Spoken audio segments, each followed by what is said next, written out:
L'Afrique s'en sortira si nous acceptons de faire ces deux choses. Je vous promets.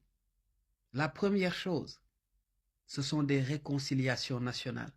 Il faut qu'on organise dans chaque État, comme on l'a fait au Rwanda après le génocide. Il faut qu'il y ait des assises nationales dans lesquelles des personnes qui vont représenter les différentes ethnies de ce pays, les différentes religions, les différentes communautés vont se regrouper pour parler de manière sincère. Le mal de l'Afrique, c'est que nous gardons de manière silencieuse une certaine colère. Une colère vis-à-vis de l'autre.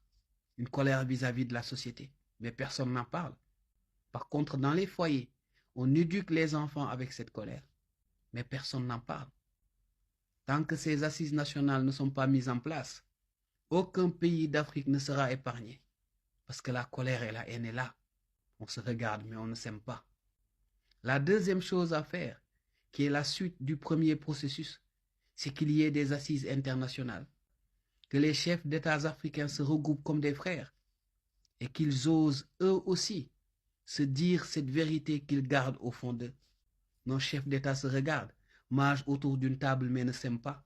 Nos chefs d'État, la plupart du temps, sont les reflets de cette colère silencieuse qu'il y a dans nos cœurs. Tant qu'il n'y aura pas ces deux réconciliations, l'Afrique ne sera jamais soudée. N'oubliez pas, la colonisation a fait de telle sorte que l'Africain s'est toujours méfié de son autre frère ou de son autre sœur. Et nous grandissons ainsi. Les Africains se regardent, on se dit frère, on se dit sœur.